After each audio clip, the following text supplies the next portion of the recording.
The football টিকি দেখা চ্যানেলে আপনাদের সকলকে স্বাগতম। আজ কথা হবে প্রিমিয়ার লিগ প্রেডিকশন 2025-26 মৌসুম নিয়ে।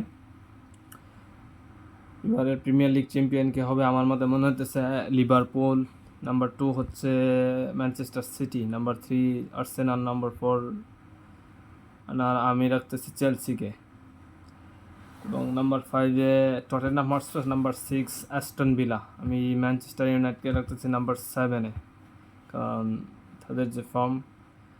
তো কেননা প্রথমে রাখছি আমি লিভারপুলকে, তার কারণে যে লিভারপুলের দলটা পুরোপুরি একদম ইয়াং টিম, একদম তারকাতে ভর্তি। তাদের যে কোচ আছে আর্নে স্লট, নেদারল্যান্ড ডাচ কোচ, এই গতবারই তার নিজের দল না অথচ ইয়র্গেন ক্লপের দল নিয়ে এসে প্রিমিয়ার লিগ চ্যাম্পিয়ন হয়েছে। এবার তার নিজের দল গুছিয়ে নিছে। নতুন করে আসছে একিটিকে ফ্লোরিয়ান বার্টস, বায়ার্ন মিউনিক, লেভারকুসেন থেকে আসছে। সেই সাথে মোহাম্মদ সালাহ তো আছে, কোডি গাকপো আছে, সেই সাথে মিডফিল্ডে আছে অ্যালেক্সিস ম্যাকালিস্টন, ব্রাভেনবার্গ আছে, সেই সাথে ডিফেন্স আছে ইব্রাহিমি কনাটে, ভার্জিল ভান ডাইক, সেই সাথে আবার আস্তে আস্তে ফ্রিম্পং নতুন আসছে। তাই আমার কাছে মনে হচ্ছে দলটা খুব গুছানো, এই জন্যই মনে হচ্ছে আমার এবার প্রিমিয়ার লিগ চ্যাম্পিয়ন হবে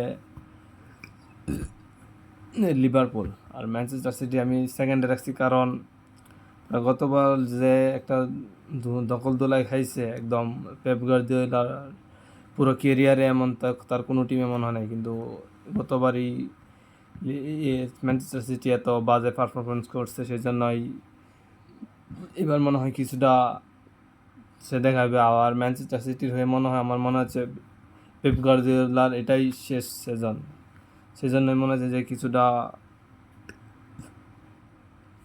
ভালো করবে এবং সেকেন্ড পজিশন থেকে প্রিমিয়ার লিগ শেষ করবে। আর নাম্বার 3-এ রাখছি আমি আর্সেনালের কারণ রাখছি গত 2 সিজন ধরে তাদের ডিফেন্স খুব ভালো পারফরমেন্স করতেছে ডিফেন্সে, কিন্তু তারা যে অ্যাটাকিং গোলস করার নাই, নাম্বার 9 নাই, রাইট উইং লেফট উইং যথেষ্ট পরিমাণে ছিল, কিন্তু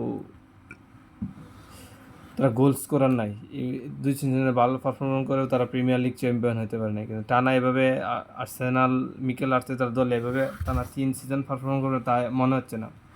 এই জন্য মনে হচ্ছে টপ 4-এ অবশ্যই দেখবো। নাম্বার 3-তে আমি এই জন্যই আর্সেনাল রাখছি। যদিও তার নতুন প্লেয়ার আছে ভিক্টর গিয়োকেরেস, সেটা জুবিমেন্ডি, নরগাট প্লেয়ার কিছু আসছে, তাদের গোল করার জন্য যদি গোল করে তাহলে হয়তো কিছুটা এগিয়ে যেতে পারে। নাম্বার 4-এ রাখছি আমি জুমারেস্কার চেলসি, যে club world cup champion. Chelsea squad নিয়ে তো বলতেই পারবো না, কত লম্বা স্কোয়াড, তাদের স্কোয়াডে তো অনেক বড়, কিন্তু এত ভালো করবে যে প্রিমিয়ার লিগ চ্যাম্পিয়ন হওয়ার মতো মনে হয় না যে তারা দল আছে। তাদের দল প্লেয়ার ভালো আছে, কিন্তু তাদের এক্সপিরিয়েন্স নাই। এক্সপিরিয়েন্স থাকলে হয়তো আমি তাদেরকে আরও আগিয়ে রাখতাম, এই জন্য আমি নাম্বার 4-এ রাখছি। দ্বিতীয় তাদের ভালো প্লেয়ার আছে জো পেদ্রো, তারপরে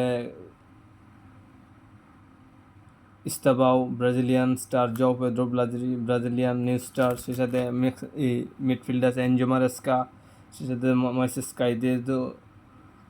গাইসেদো, Spanish left left winger, left back Marco Cucurella, Reece James আছে, সেই সাথে আরও কিছু প্লেয়ার আছে তাদের।